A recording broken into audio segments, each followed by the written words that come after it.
Alors, consommation responsable et retail, comment éviter la banalisation du bien? Pour répondre à cette question, un petit retour en arrière pour bien comprendre ce qu'il s'est passé depuis un an. 2020, une année qui a bouleversé nos vies, notre consommation, et le retail n'échappe pas à la règle. Une année qui a accéléré les mutations déjà entamées et repriorisé les attentes des Français face aux enseignes de grande distribution. Si le prix reste un critère majeur et incontournable sur ce marché, la dimension responsable de l'enseigne et des produits proposés a fait une percée fulgurante. Des évolutions de comportement que 366 a pu suivre pas à pas depuis plus d'un an au travers du baromètre Les Français face à la crise que nous avons mis en place sur notre panel propriétaire piloté par Kantar. Un panel unique sur le marché, dimensionné pour la PQR, qui compte en effet plus de 60 000 internautes actifs et qui nous permet d'avoir une vision acérée des modes de vie et des aspirations des Français et de mieux connaître surtout leur état d'esprit dans ce contexte si particulier de crise sanitaire. Alors justement, quelles observations? Eh bien, un an après le début de la crise, on constate que soutenir l'économie en privilégiant le local, mais aussi s'engager pour un avenir plus durable, sont devenues des attentes prioritaires. Des attentes prioritaires et pérennes surtout des Français face aux marques, avant même la défense du pouvoir d'achat. Plus que jamais en quête de sens et de repères dans une économie mondialisée, nos compatriotes affichent un besoin d'ancrage territorial croissant et valorisent plus que jamais le proche, le local, à qui ils font d'ailleurs davantage confiance. On mesure à quel point il existe un effet de superposition entre confiance et proximité pour de plus en plus de Français. C'est ainsi que de nombreuses marques se sont emparées de cette tendance pour tenir des discours publicitaires qui font écho à cette promesse locale et en particulier dans l'univers du retail. 16% des campagnes post-testées par 366 en 2020 tiennent cette promesse. 23% des campagnes retail, plus 35% en un an. Et au-delà d'un corpus en progression, surtout, on constate les effets bénéfiques de ces prises de parole en matière d'efficacité publicitaire. Grâce à notre banque de données de plus de 700 post-tests que nous avons réalisés en ligne sur notre panel depuis sa mise en place en juin 2015.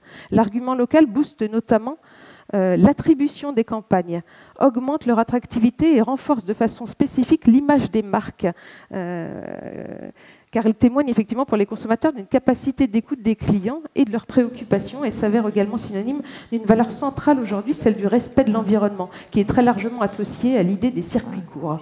Le thème du local impacte également le court terme, l'achat et le long terme, l'image. Plus 6 points versus les moyennes des campagnes 366 sur le court terme et plus 5 points sur le long terme.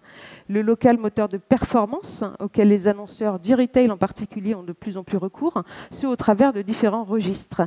Une émergence qui fait écho à un contexte de perte de confiance du consommateur, mais aussi d'éveil citoyen pour une consommation plus sélective, plus durable et enfin de responsabilisation des marques et des enseignes. Il devient un élément identitaire pour lutter contre l'uniformisation des circuits de distribution, produire à l'échelle du territoire, permettre aux consommateurs de se réapproprier ses achats et de se réassurer aussi versus les enjeux du développement durable. Seule limite à l'exercice, le risque de RSE washing, pourrait-on dire, l'excès dans la communication comme dans la promesse, qui risque de décevoir des consommateurs engagés, qui interrogent les marques sur la confiance qu'ils peuvent leur accorder. On l'a vu dans notre baromètre et le contexte de crise sanitaire n'a fait que renforcer les choses. Les Français sont plus que jamais en attente de transparence, de vrai, de sincérité et savent décoder les discours des marques. C'est précisément dans cette démarche que nous avons travaillé cette année avec Change en s'appuyant sur les différents insights recueillis tout au long de l'année via ce baromètre et puis sur notre connaissance du secteur du retail via nos post-tests et d'autres études que nous pouvons mener régulièrement. Nous avons accompagné Change dans l'évolution du calcul de leur indice de bénévolence. Pour rappel, la bénévolence, c'est la lecture des marques sous 2 critères clés. Le premier est l'utilité, c'est-à-dire en quoi cette marque améliore concrètement ma vie dans mon quotidien.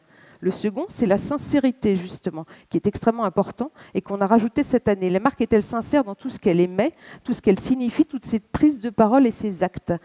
Les deux sont extrêmement liés et essentiels dans le jugement et l'analyse de la bénévolence. Enfin, autre nouveauté 2021, la prise en compte de la capacité à étonner, à surprendre, à émerveiller par la bénévolence pour mieux comprendre justement comment les marques peuvent échapper à la banalisation du bien. La crise sanitaire a eu, il est vrai, tendance à accélérer certains discours pleins de bons sentiments, avec une promotion certaine, à créer de l'indifférenciation entre les marques. Mais je laisse Thibaut Ferrali de Change vous en dire un peu plus. Merci. Donc voilà, effectivement, ce besoin d'être sincère, hein, c'est le socle, c'est la base. Cette question de l'utilité, parce qu'on a vu qu'on a beaucoup travaillé sur du purpose, sur des choses assez hautes, mais en réalité, finalement, déjà, est-ce qu'on est capable de faire concrètement et d'être perçu comme étant un acteur concret du quotidien, ce n'est pas forcément une évidence. Et puis ce facteur d'étonnement qui est extrêmement important parce qu'on voit qu'il y a une forme de banalisation des discours. Donc au moment de passer le secteur des grandes surfaces alimentaires sous ce spectre, on était un peu inquiet parce qu'on est dans une période particulière où effectivement on sait que la catégorie a plutôt été très active et du coup très valorisée par les Français. Donc on craignait une forme de tassement au niveau des résultats.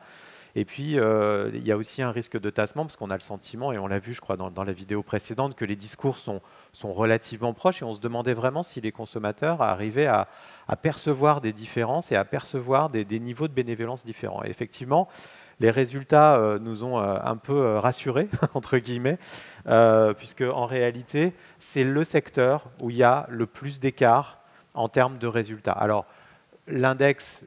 J'ai malheureusement pas le temps de vous expliquer exactement comment il est fichu et de vous permettre d'évaluer la valeur des scores, mais pour vous donner des points de repère, Leclerc, qui est notre grand champion, est 20 points au-dessus de la meilleure banque, 25 points au-dessus du meilleur assureur, 20 points au-dessus de la meilleure marque, etc. Donc on est très haut.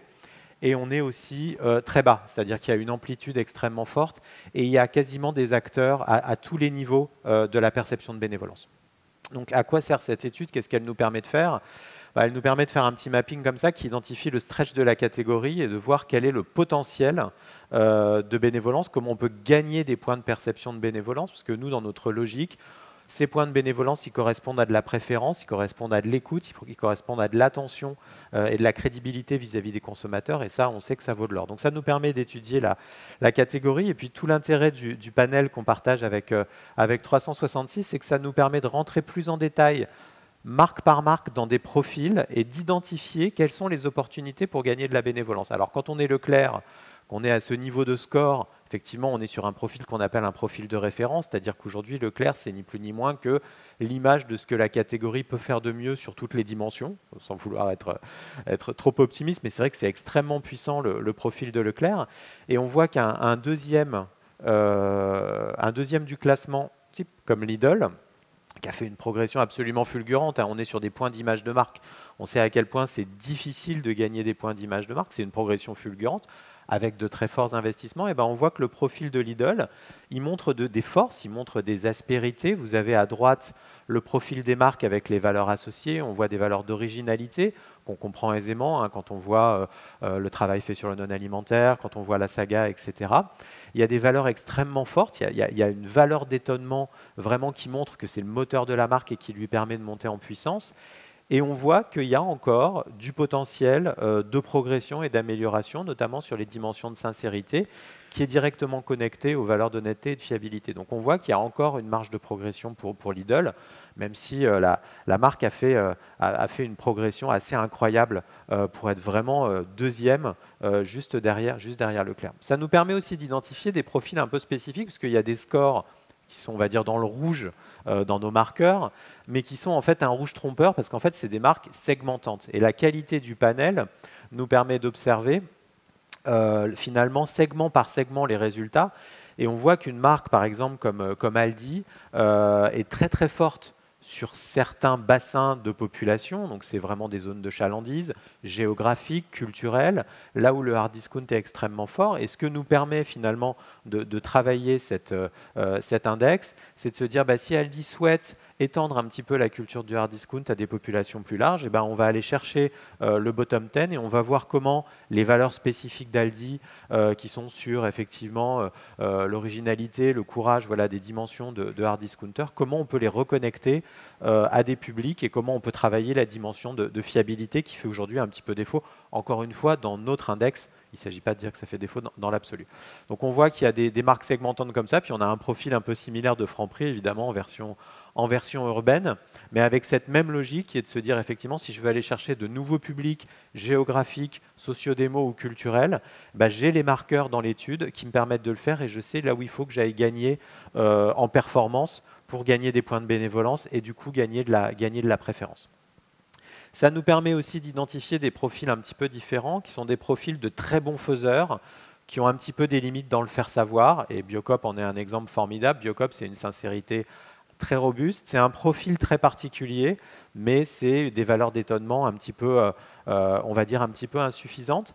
Et puis, avant, Biocop était très marqué sur certains publics. On voit que là, il y a un effet de lissage sur les profils. Et donc, on voit effectivement que Biocop doit réenclencher l'étonnement.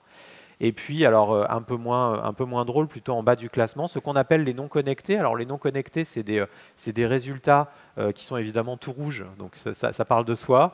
Mais c'est surtout des marques dont on a le sentiment que les consommateurs ont peut-être un peu perdu de vue la logique. Et c'est vrai qu'on est sur une perception, encore une fois, qui est très très longue à construire. Et là, c'est des profils qu'il faut remettre en route en repartant de la base, reconstruire la sincérité, reconstruire l'utilité, souvent sur des valeurs associées. On voit que les valeurs, elles ont tendance à sécréter sur les marques les plus basses dans notre index et qu'il n'y a pas vraiment d'effet de salience. C'est un petit peu court pour vous présenter tout l'index. N'hésitez pas à vous rapprocher de Sophie ou de moi-même, donc 366 ou Change, si vous voulez avoir l'ensemble des résultats et échanger sur le sujet. C'est vrai que 5 minutes pour présenter une étude, c'est un petit peu court. En tout cas, on vous remercie de votre attention infiniment. Et à bientôt.